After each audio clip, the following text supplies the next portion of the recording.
Si mes calculs sont exacts, lorsque ce petit bolide atteindra 88 miles à l'heure, attends-toi à voir quelque chose qui décoiffe.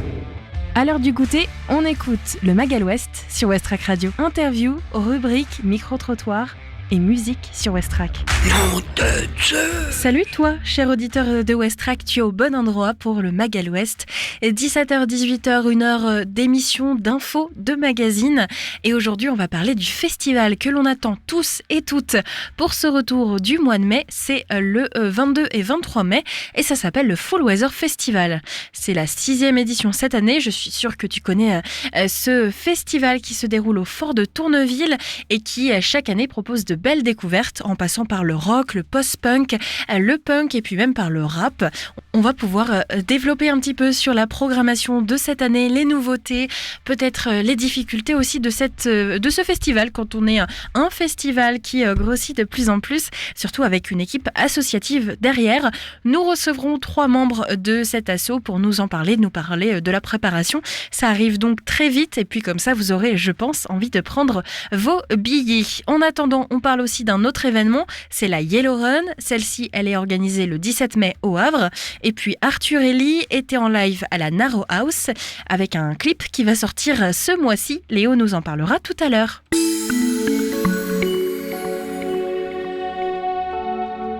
Aujourd'hui, nous avons de la chance. Les nuages ont été chassés par un beau soleil. Actuellement, il fait 16 degrés, ressenti 18 sous l'influence du soleil. L'indice UV est de 5, il est donc modéré. Côté vent, pas d'inquiétude là-dessus. Il est tourné vers l'est et ne dépasse pas les 20 km/h. Ce soir, il fera 14 degrés, ressenti 13, avec un ciel à moitié nuageux. L'indice UV sera de 1, il sera donc faible. Dans la nuit, il fera 10 degrés, ressenti 7. Pour votre journée de demain, vendredi, en matinée, il fera 9 degrés, ressenti 7, avec quelques éclaircies et passages nuageux. L'indice UV sera de 3 et dans l'après-midi, il fera 18 degrés, ressenti 21, avec le retour des nuages, risque de pluie 20%, un risque plus fort en soirée, 50%, avec des températures plus fraîches, 15 degrés pour 14 de ressenti.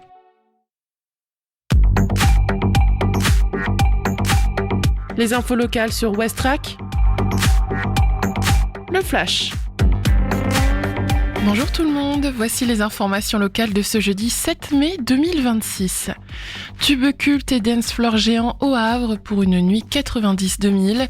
Mercredi prochain, le Carré des Docks au Havre se transforme en discothèque géante et replonge dans les années 90-2000.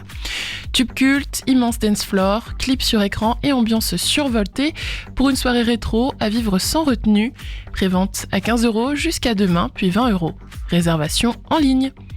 Le Havre replonge dans les 60s avec le Fabulous Vintage Market de la place Perret.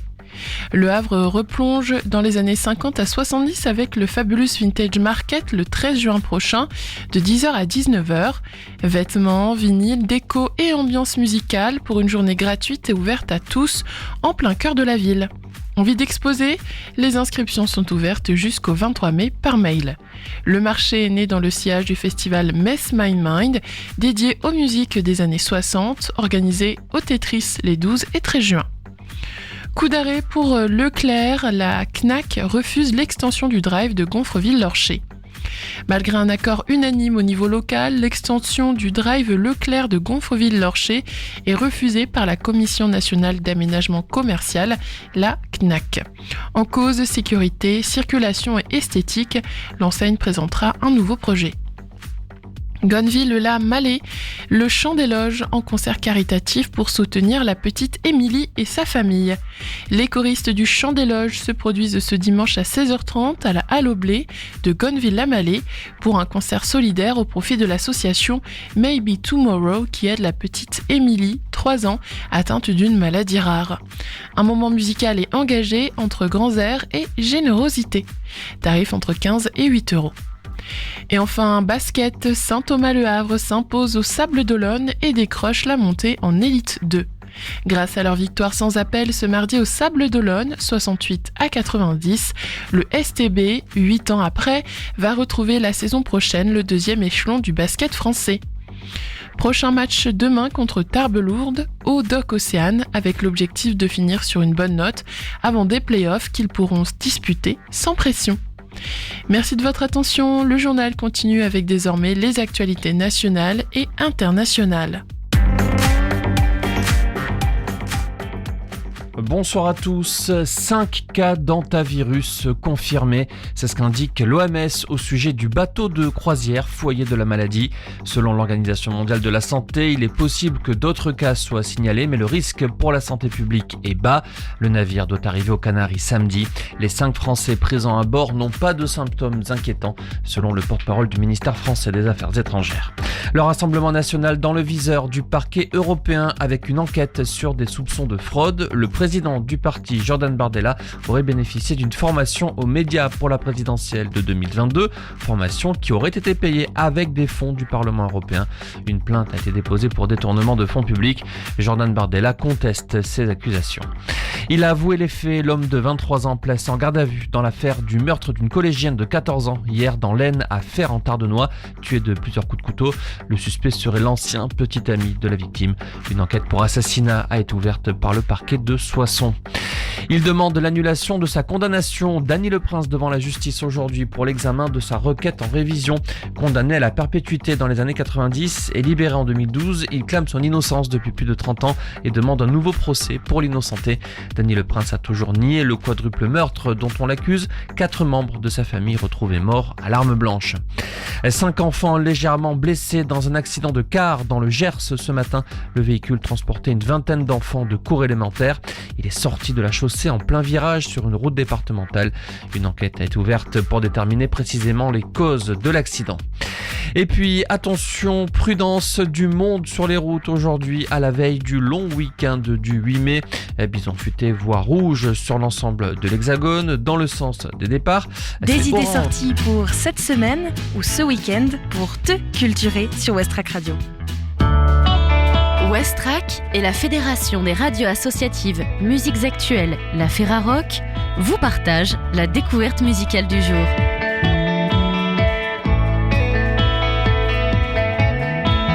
C'est la découverte musicale Ferrarock de la semaine et autant le dire tout de suite, avec son nouvel album Unknown Waveforms, KO ne fait pas les choses à moitié. Ici, pas question de format figé ni d'étiquette facile. Le trio bruxellois propose une expérience presque sensorielle, une musique qui se ressent avant de se comprendre, quelque part entre lâcher prise totale et élévation.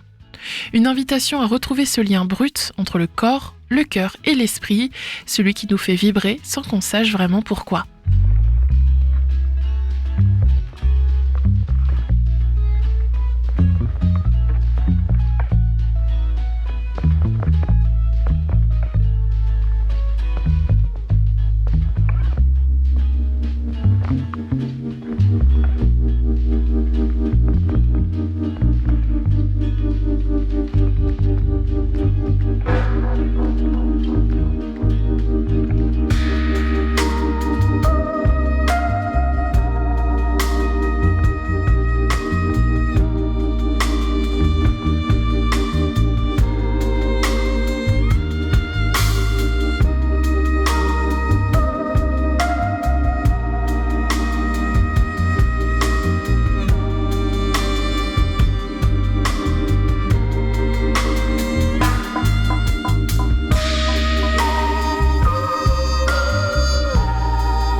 c'est la rencontre de 3 musiciens venus d'horizons différents, Allemagne, Italie, Norvège, mais réunis à Bruxelles autour d'une même envie, casser les codes. Passés par le conservatoire, ils ont choisi de s'en affranchir pour créer une musique libre, nourrie autant de rock que d'électronique ou de beatmaking. Né pendant le Covid, leur projet prend la forme d'une exploration sonore sans frontières, loin des cases un peu trop étroites du jazz contemporain. Résultat, un mélange hypnotique, organique, où les textures synthétiques croisent des grooves profonds et des mélodies qui restent en tête.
Avec Unknown Waveforms, KO signe un disque immersif, presque cinématographique, enregistré dans une atmosphère hivernale à Bruxelles. Un album qui joue sur les contrastes entre machine et humain, entre lumière et obscurité, et qui surprend par ses ruptures, ses respirations, ses élans imprévisibles. Toujours en mouvement, le trio confirme ici son statut de figure montante du Bruxelles Sound, à la croisée du hip-hop, du synth, jazz et des musiques clubs. Et comme une extension naturelle de cette aventure, un EP revisité avec quatuor à cordes est déjà annoncé, preuve que chez KO, la créativité ne connaît décidément aucune limite. Le Mag à l'Ouest, info, divertissement et bonne humeur sur Westrack. On parle tout de suite de la Yellow Run avec Margot, c'est une course solidaire qui débarque au Havre le 17 mai. Et si aujourd'hui, on apprenait plus sur un événement sportif, mais surtout solidaire, qui va se dérouler au Havre? Allez chercher vos dossards, enfilez vos baskets, revêtez votre plus beau t-shirt jaune et top départ pour la Yellow Run. Pour vous en parler, je ne suis pas seule, car je reçois dans le studio Mélissa et Ethan. Bonjour. Bonjour. Cette course est organisée par l'association à but non lucratif humanitaire, dont vous faites tous les deux partie. Alors avant de parler plus en détail de la Yellow Run, est-ce que vous pouvez nous en dire davantage sur votre association? Humanitaire, c'est une association à but non lucratif qui est une association havraise et composée principalement à base d'étudiants du BUT Infocom. Elle a aussi des membres permanents dans l'association qui sont des bénévoles qui assistent pour toutes les missions.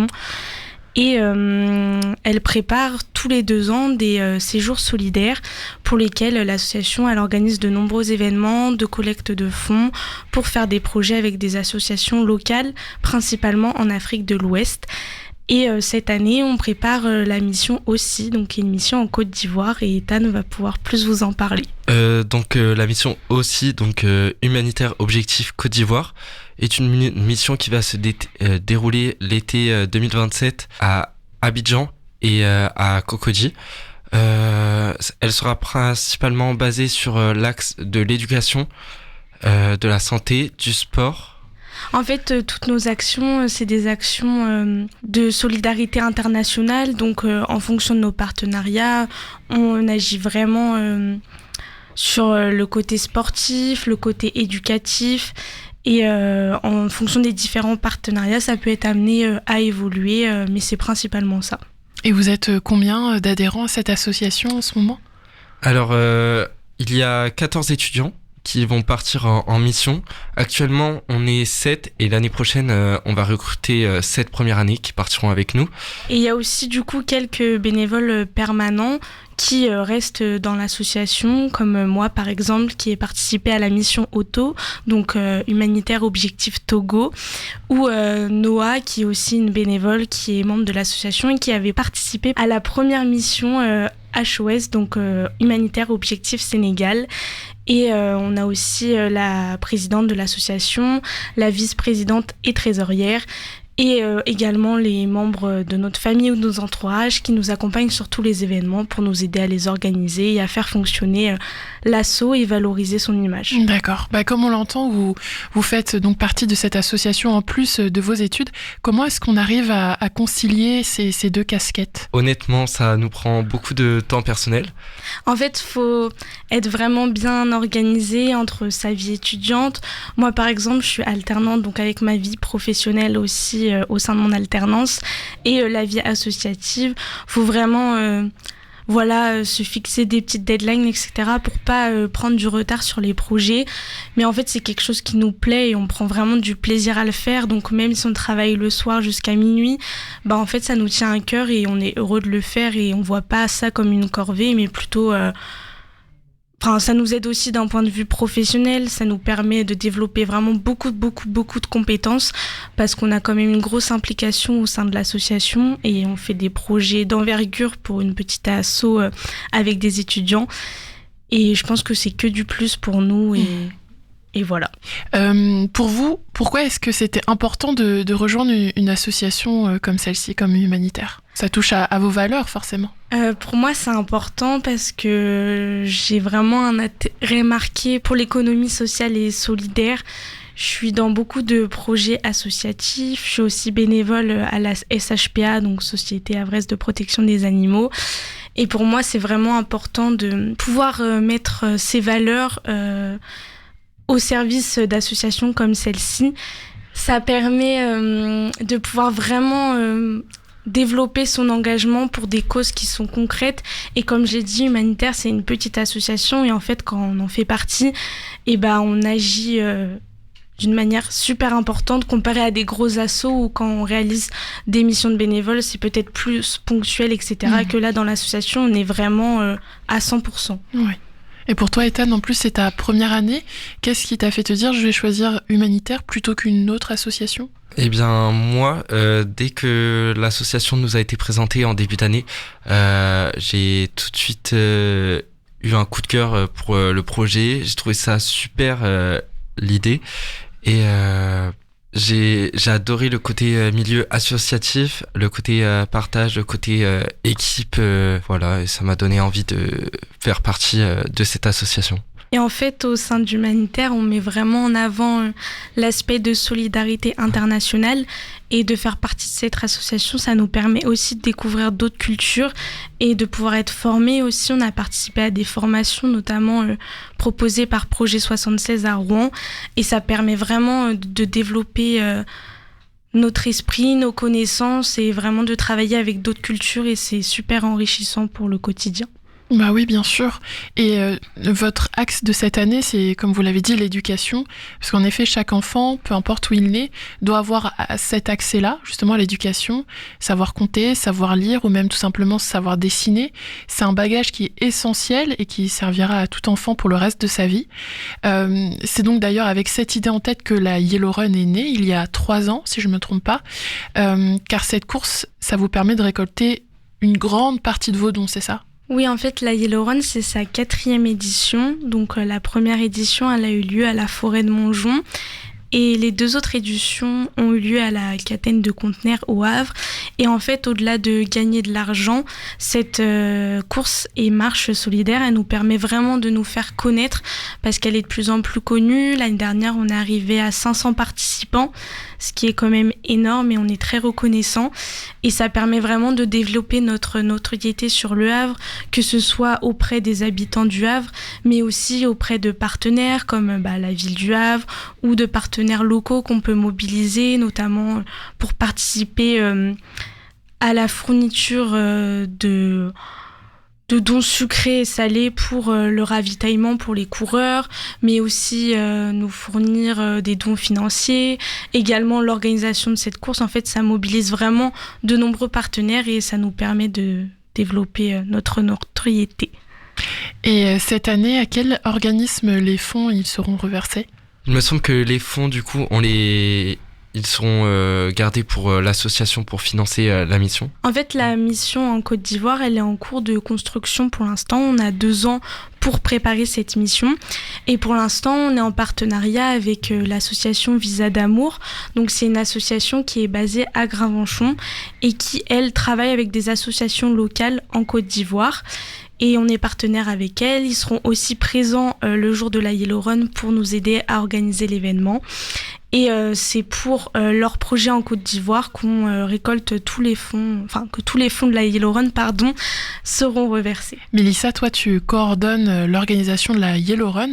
Est-ce que tu peux nous dire quel parcours on va pouvoir faire le 17 mai prochain ?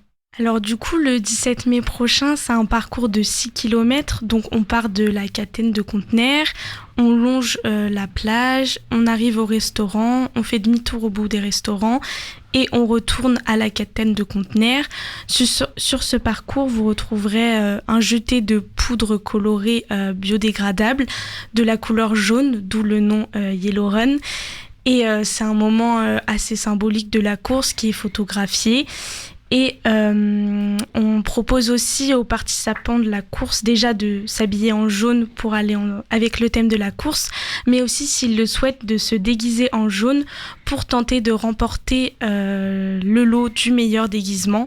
Et ça permet aussi d'apporter un côté vraiment convivial, familial et amical auprès de la course, parce que c'est pas une course vraiment sportive où on est là où on est là pour faire de la compétition, mais c'est plutôt vraiment tous se réunir pour une bonne cause et vraiment courir ou même marcher. Oui, ou même marcher.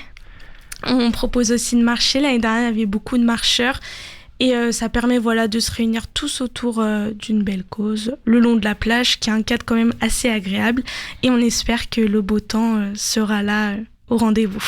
J'ai vu que vous donnez rendez-vous à 8h45, c'est ça, puisqu'ensuite il y a un échauffement ?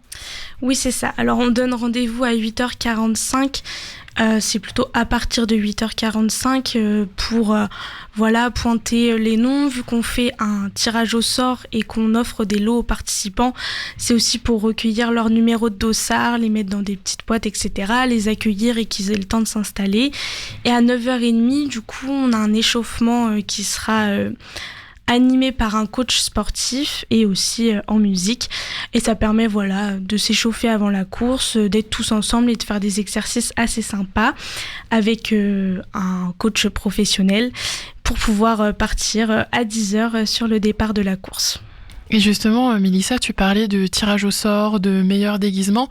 Quand est-ce que ces tirages au sort ont lieu ? Quand est-ce que les personnes gagnantes le sauront ? Alors en fait, ce tirage au sort, il aura lieu à la fin de la course. Vu qu'il y a des marcheurs aussi, il faut qu'on attende que les marcheurs aient le temps de revenir. Donc c'est plutôt aux alentours de 11h pour un départ à 10h. Il y a aussi un ravitaillement à la fin de la course, donc le temps que les personnes se restaurent, prennent un petit coup, etc. Après, du coup, on est sur la scène d'à côté avec 2 étudiants de l'association qui vont animer ce moment, et on va tirer au sort avec des mains innocentes les lots pour les redistribuer aux participants. Donc il y a des lots adaptés pour les enfants, pour les adultes et même pour les chiens, parce que cette course, elle est aussi ouverte pour les animaux à 4 pattes. Et vous allez être plutôt dans les coulisses ou bien vous allez participer aussi à la Yellow Run ? Alors nous on va être bénévoles pour la course, mais du coup on va pas courir. On sera plutôt là pour aider les participants, organiser la journée, animer la journée. Oui, en fait, ça nécessite beaucoup de main-d'œuvre d'organiser une course comme celle-ci, et nous on est vraiment dans les coulisses, là pour s'assurer que tout se passe bien et que tout le monde soit bien encadré. Oui, voilà, c'est ça. Et justement, si moi je veux participer à cette course, comment ça se passe ? Où est-ce que je m'inscris ? Où est-ce que je retrouve toutes ces informations-là ? Aussi les tarifs Alors, toutes ces informations-là, elles sont sur tous nos réseaux sociaux, donc Humanitaire Le Havre pour Facebook ou humanitaire-LH pour Instagram. Faut faire attention parce que humanitaire, ça s'écrit pas comme le mot humanitaire, mais c'est humani avec un tiret et terre en majuscule comme la terre. Et vous pouvez retrouver toutes les infos, tous les visuels de communication qui ont été créés pour cet événement, ou alors vous tapez Yellow Run 4 dans votre barre de recherche et normalement vous retrouverez le lien d'accès à la billetterie directement. D'accord, super. Et dernière question, pour finir, Mélissa et Tan, est-ce que vous avez un dernier mot à adresser à toutes celles et ceux qui nous écoutent afin de les motiver encore plus à participer à la course ? Alors la Yellow Run, c'est vraiment un moment de partage, d'amusement.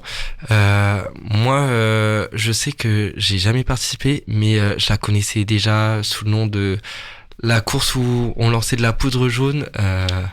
Voilà, et je trouve que vraiment toute l'organisation qu'on fait, sachant en plus ce que ça va apporter par la suite, le financement de cette course. En fait, c'est vraiment une belle initiative étudiante. En fait, nous, on n'est vraiment pas beaucoup dans l'association et on organise un gros projet comme celui-ci. Donc, c'est beaucoup de travail pour nous. On y travaille déjà depuis la fin de l'année 2025. Et pour nous, c'est une belle réussite de pouvoir ramener autant de personnes autour d'un événement et qui sont là pour notre association. Ça permet aussi de sensibiliser à la solidarité internationale à travers toutes les actions qu'on mène sur Le Havre, parce qu'on organise beaucoup d'événements sur Le Havre.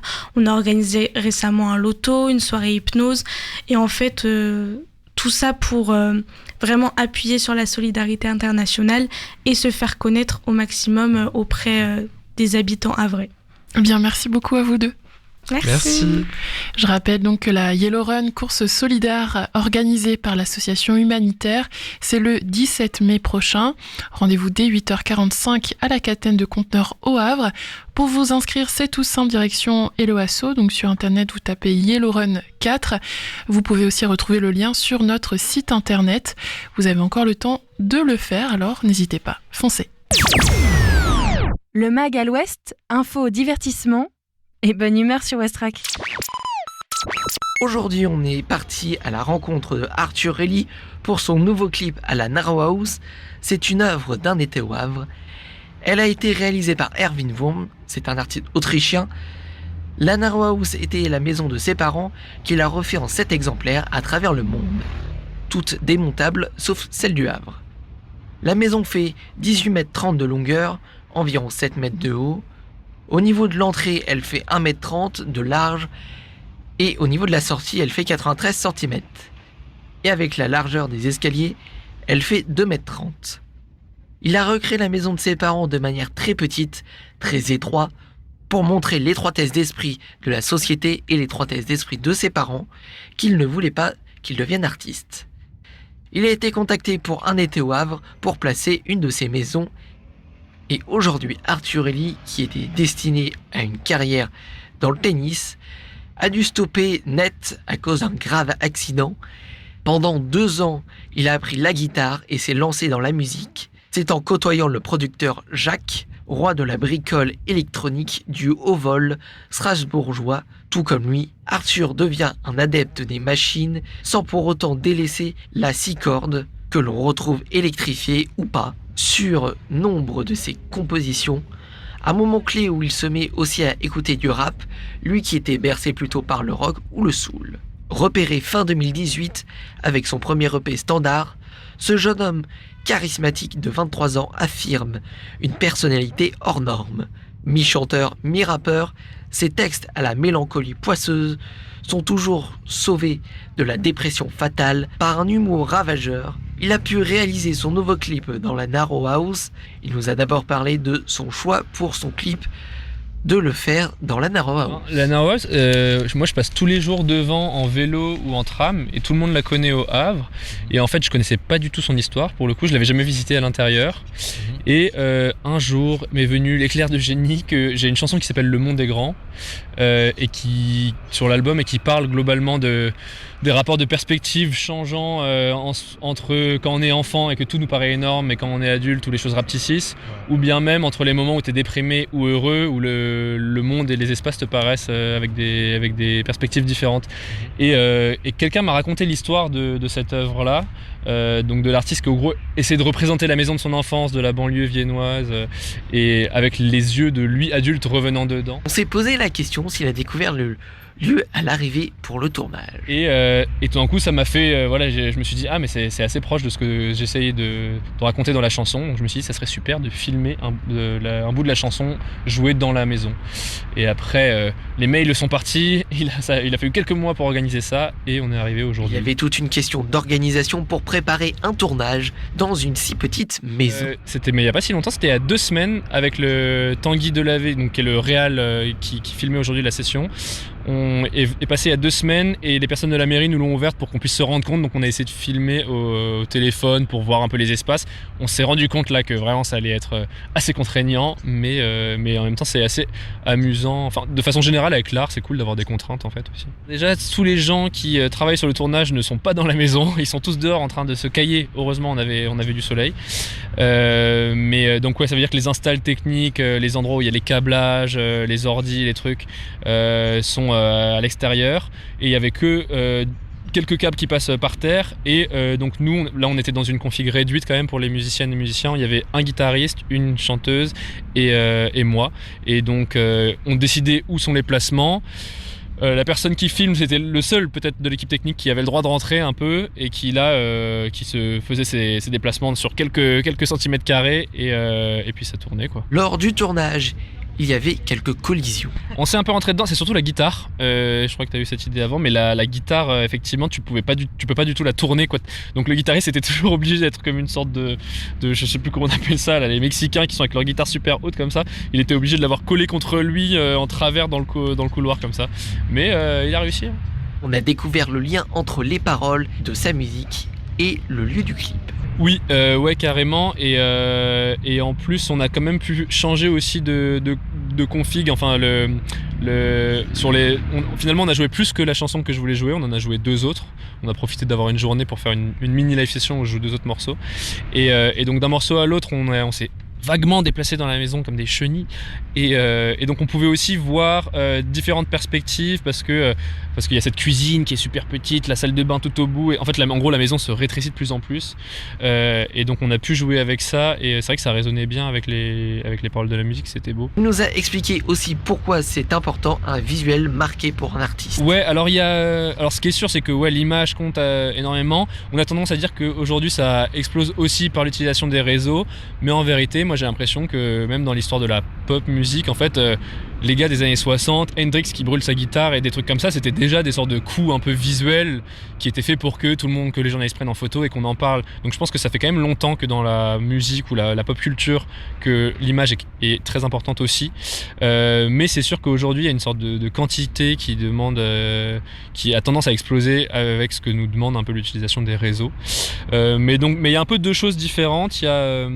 Il y a des petits contenus qu'on peut faire qui sont un peu réguliers, récurrents, qui font vivre les chansons, et les projets comme ce qu'on a fait aujourd'hui où c'est quelque chose où on met quand même plus de cœur, plus de temps et qui a eu aussi une utilisation différente parce que même si après on peut découper ça en extrait, mais l'idée c'est quand même un format plus long qui dure entre 15 et 20 minutes. C'est ce que j'ai fait avec mes 2 premières live sessions déjà cette année et où là c'est une façon d'écouter et c'est un rapport à l'image qui est quand même différent, qui est plus posé.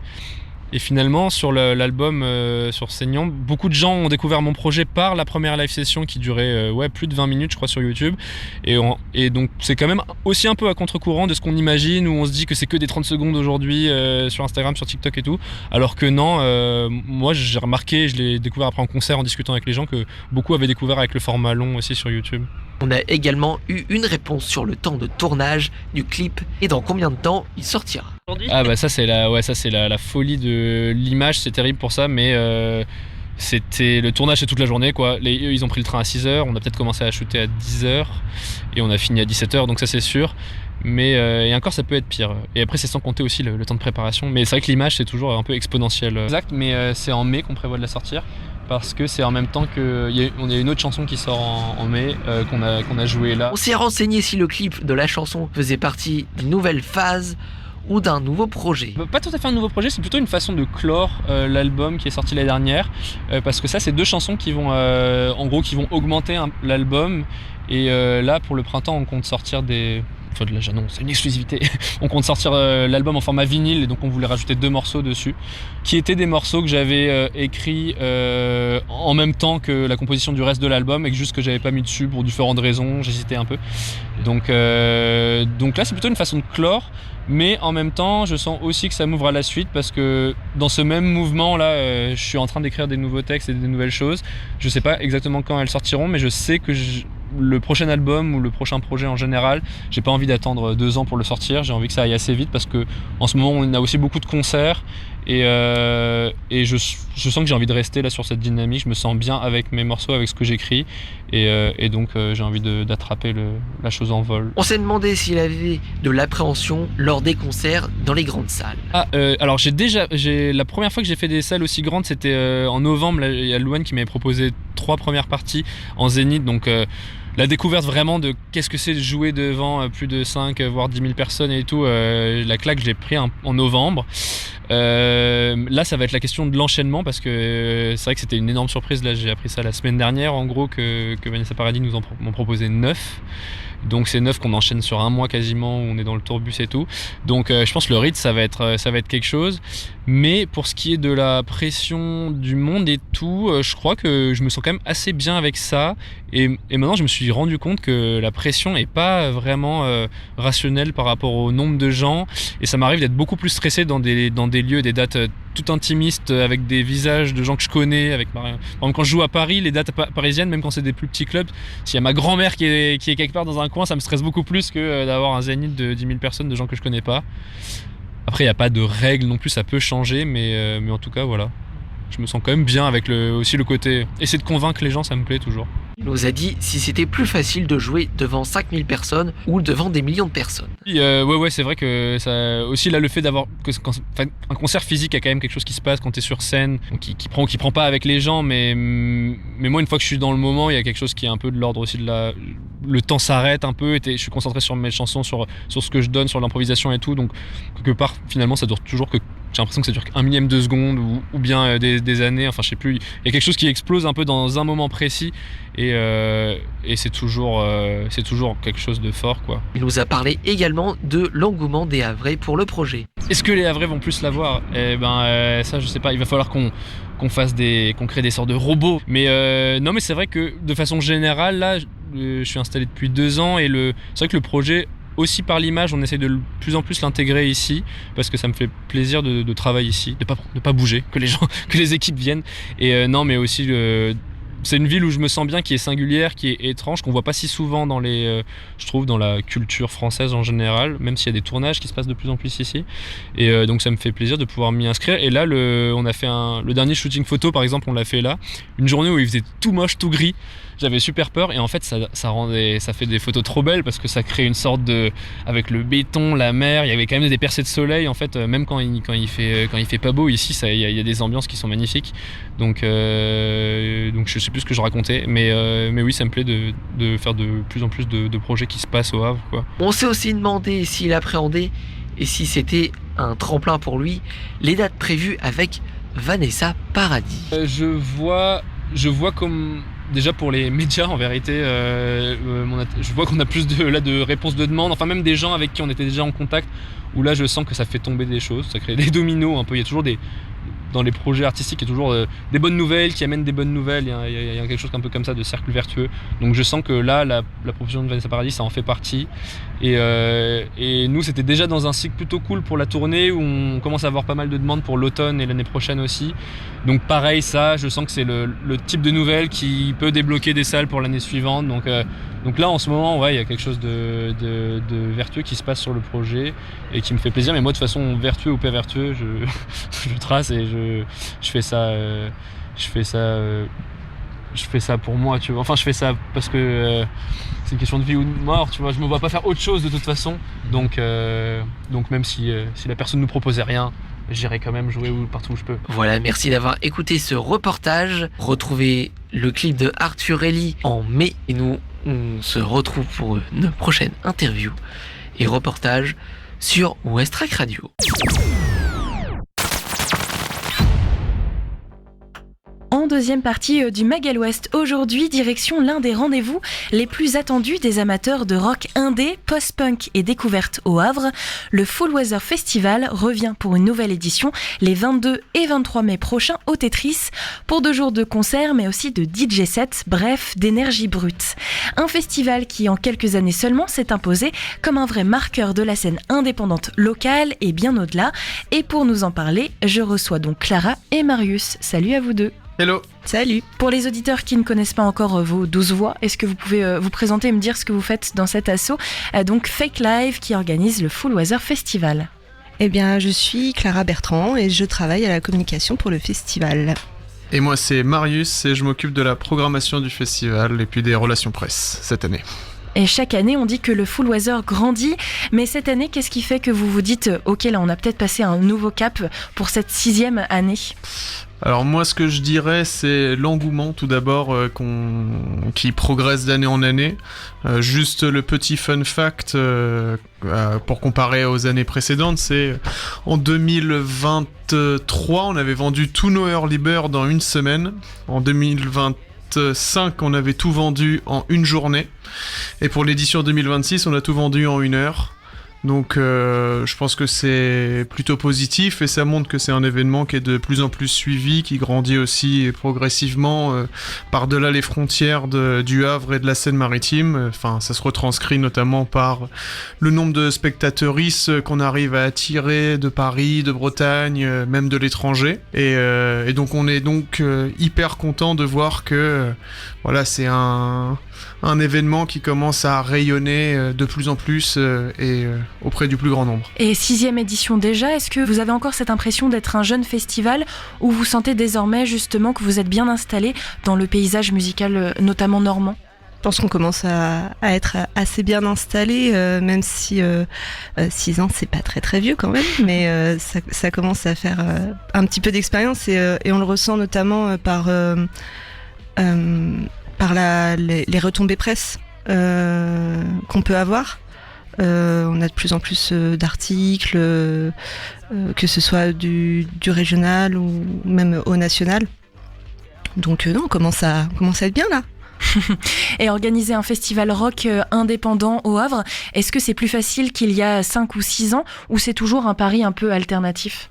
Bah, quoi qu'il arrive, hein, ça reste un pari pour la simple et bonne raison que une année ne fait pas l'autre et donc imaginons que 2026 soit une année catastrophique pour nous en termes de remplissage. On sait pertinemment que l'année suivante sera compromise, donc voilà, on reste bien évidemment suspendu au résultat de billetterie et de l'engouement populaire par rapport à notre événement. Et puis voilà, donc on croise les doigts pour que cette année soit une belle année comme les 5 précédentes. Et pour l'instant, il n'y a pas de raison de s'inquiéter outre mesure. Et puis je le disais, le festival est porté par Fake Live, donc c'est aussi les réussites des concerts chaque année durant la saison que vous proposez qui portent aussi ce festival. Alors du coup oui, c'est ça, hein. En fait pour la petite anecdote, le festival il est né en 2019, donc à la base c'était pour célébrer les 3 ans de l'association. C'était sur 2 week-ends distincts et c'était au mois de septembre. On a voulu reproduire l'événement en 2020, mais bon, on connaît la chanson, il y a eu le Covid, puis encore en 2021, donc on n'a pas pu reproduire le festival avant 2022. Et puis la forme qui existe actuellement voilà, a vu le jour en 2022 parce qu'on s'est tout simplement dit en 2019 que ça fonctionnait bien et que ça nous bottait bien d'avoir cette espèce de temps fort autour des musiques rock indé, sachant que c'était un événement qui n'existait pas plus que ça, surtout sur le bassin havrais. Et donc je pense que c'est un petit plus qui existe depuis 2019 et qu'on est content de préserver et de développer d'année en année. Alors on en parle chaque année quand je reçois le Full Weather Festival, mais moi je suis toujours étonnée par cette programmation qui parle autant aux connaisseurs ultra pointus qu'aux curieux qui viennent peut-être juste voir ce que c'est ce festival, d'autant qu'il y a une scène garage qui est gratuite, on en parlera tout à l'heure. Comment est-ce qu'on mélange les deux entre celles et ceux qui connaissent le festival, qui sont à la recherche de découvertes, et puis celles et ceux qui passent au fort et qui découvrent ce festival? La véritable force, à mon sens, du Fall Weather, c'est de se dire que on n'a pas besoin de miser sur des noms, contrairement à d'autres gros festivals, hein, je pense à des Beauregard ou même à des West Park, qui sont obligés de se reposer sur certains noms pour pouvoir attirer les foules. Étant donné que nous, on se retrouve avec une capacité d'accueil qui est quand même relativement réduite, hein, on accueille entre 600 et 800 personnes par jour, sans compter bien sûr la scène gratuite qui est le garage, mais on y reviendra.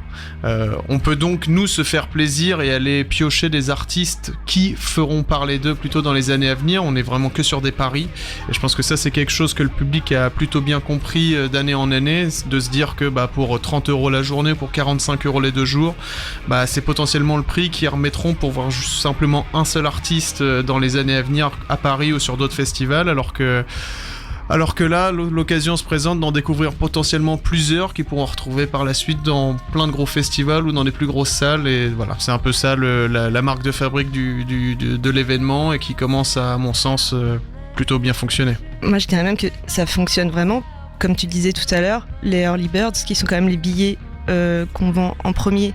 Il n'y a aucune programmation d'annoncés. Cette année, ils sont partis en 1 heure, donc c'est une preuve.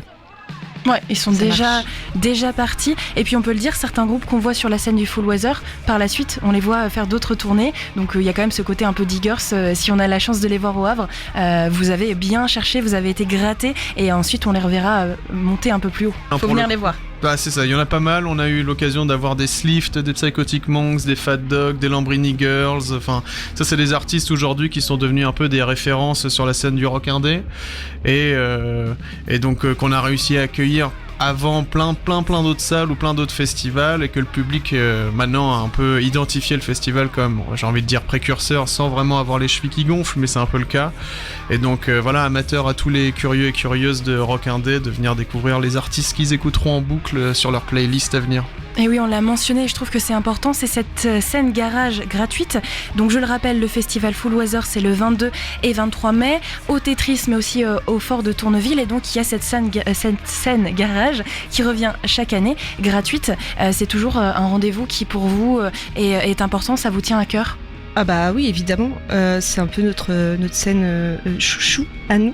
Déjà parce qu'elle est accessible à tout le monde, il n'y a pas besoin d'acheter de billets d'entrée, quoi que ce soit. Ça nous permet de toucher un public différent aussi, peut-être des gens plus de passage, les familles qui viennent en fin d'après-midi mais qui vont pas rester jusqu'à minuit. Et puis c'est le point central du festival, j'ai l'impression, entre la scène du Tetris et la scène de la halle, qui fait que c'est là que les gens se rencontrent, se croisent, se claquent la bise et puis boivent un coup ensemble, quoi. Donc non, elle est très importante pour nous, cette scène. Allez, on a envie de découvrir ces noms, de plonger dans cette belle programmation. Alors à l'affiche du rock, du punk, du garage, post-punk, psyché, hardcore et même alt-rap. On va pas pouvoir plonger dans chaque univers, mais Marius, quelques noms là, un peu excitants qu'on a envie de découvrir. Il y en a plusieurs, hein. Forcément. Ce qui est toujours difficile, c'est de faire une sélection, parce que j'ai envie de tous les présenter, mais si je devais en prendre 3 par soir, je pense que ce sera déjà un bon début. Donc avec le vendredi soir, je pense notamment au groupe Opus King qu'on a déjà eu la chance d'accueillir il y a quelques années de ça au SEM, qui avait fait forte impression. Ils reviennent là avec un premier album qui va voir le jour à l'automne. Il y a déjà des premiers singles qui sont sortis. C'est un mélange de punk, de jazz, de ska, enfin bref, il y a plein d'univers différents. Ils viennent de Brighton et c'est vraiment un must-see en live. I try, like any good man, to distinguish my boredom from pain. Oh, happy day, reasons for living. I have accepted the joke as it came. And half of any good thing is its proximity to its end. You laugh as if it's nothing, but the voice in the voice. Je pense également au groupe Hot Wax. Hot Wax, pareil, c'est un duo, eux qui viennent de Hastings, dans le sud de l'Angleterre. Groupe qu'on pourrait rapprocher de Panic Shack, de Lambrini Girls également, dans l'énergie brute et plutôt énervée sur scène. Donc ça, c'est un trio, voilà, sud de l'Angleterre qu'il faudra pas rater.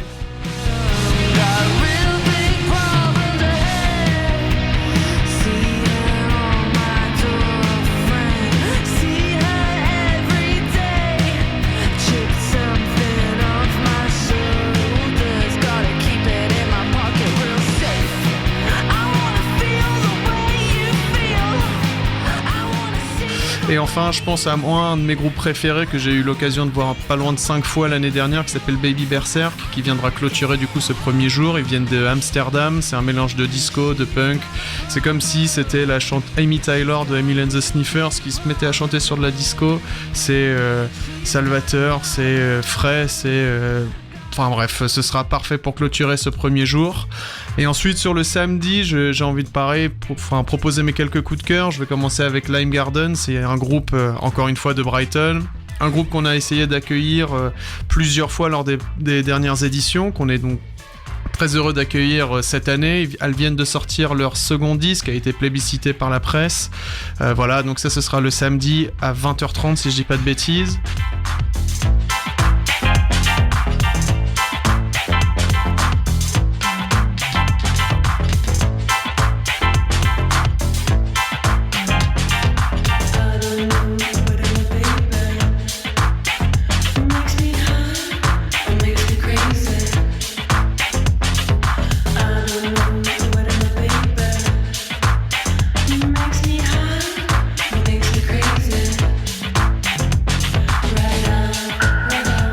on va également accueillir le groupe portugais Machina, qu'on a déjà eu l'occasion de voir sur la scène du Tetris pas plus tard qu'en juin dernier. Eux aussi viennent d'annoncer leur nouvel album.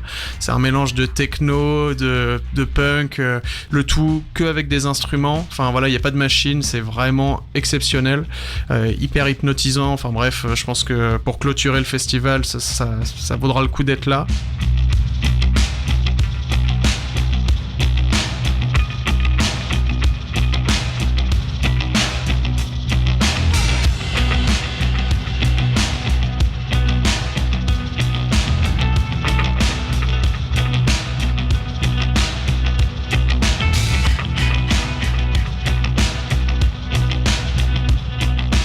Et enfin, le dernier coup de cœur, c'est Martin Dupont. Martin Dupont, qui est un groupe assez inconnu en France, mais ce sont des rockstars aux États-Unis. Même eux sont assez surpris de découvrir que en France, voilà, ils sont passés un peu entre les mailles du filet, mais qu'un jour, du jour au lendemain, ils se sont réveillés, puis ils ont découvert que c'était littéralement des icônes vivantes aux États-Unis.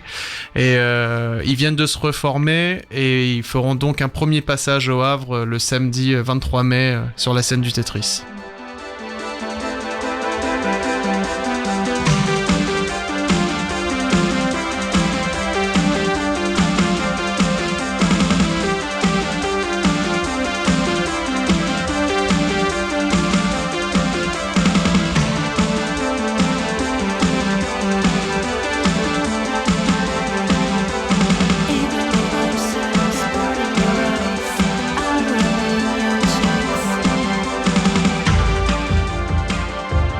Déjà de très beaux noms qu'on peut découvrir, mais comme chaque année, en dehors de ces scènes donc underground, tu le disais, qui viennent d'Angleterre ou même des Pays-Bas, il y a quand même une place pour la scène havraise. Bien sûr, ouais. Donc encore une fois, cette année, on va accueillir des artistes comme Marla Wallace ou The Olympus Quartet. On aura même sur la scène gratuite des artistes qui viennent du Havre comme 329, comme Blue Peony ou encore La Beauté du Diable. Comme on le fait depuis toutes ces années avec l'assaut, on tend à laisser une place plutôt prédominante à la scène locale et le festival ne fait pas exception, et donc ils auront toute leur place pour justement montrer leur qualité, montrer que ce sont de très bons artistes à la fois au public local mais aussi encore une fois au public extérieur des frontières havraises. Et tu as mentionné La Beauté du Diable. En effet, c'est un DJ set que vous proposez. Je crois que c'est pour clôturer le festival. Vous aviez envie de finir par danser, faire la fête ? Ah bah oui, c'est plus important, faire la fête à la fin. Ouais, c'est l'idée. Côté place, comment est-ce que je les prends ? Est-ce que je peux encore prendre ma place ? Évidemment. Ouais, ça va, je suis pas trop en retard. Mais faut pas trop traîner non plus, hein. Faut pas se faire avoir. Non, bien sûr, il y a encore des places en vente. On passe un jour, vendredi ou samedi, à 30 €, passe 2 jours à 45 €. Sur le site internet, billetterie en ligne, foulweatherfestival.fr. Il y a les liens partout sur nos réseaux sociaux aussi, Facebook et Instagram. Et ne vous inquiétez pas besoin d'aller chercher très loin. Je vous remets les liens directement dans la fiche podcast de cette émission. Comme ça, vous avez juste à cliquer et prendre vos places. Vous savez maintenant quoi faire les 22 et 23 mai prochains. Alors, je sais qu'on n'a pas encore passé cette édition, mais voilà, dans l'oreillette, on va déjà me poser la question. Par la suite, une envie d'une 7e édition ? Alors on va déjà commencer avec la 6e, on va y aller progressivement, hein, mais oui, dans l'idée, moi mon rêve ce serait au moins d'arriver à 10. C'est un bon chiffre. C'est un chiffre rond, ouais. On croise les doigts pour Size, on se donne donc rendez-vous les 22 et 23 mai au Fort de Tourneville pour le Foul Weather Festival. C'est vrai que je l'ai pas très bien prononcé, je l'ai prononcé à la française au début. À la havraise. Info et programmation complète, billetterie à retrouver en ligne. Bonne soirée, à bientôt. À bientôt. Ciao.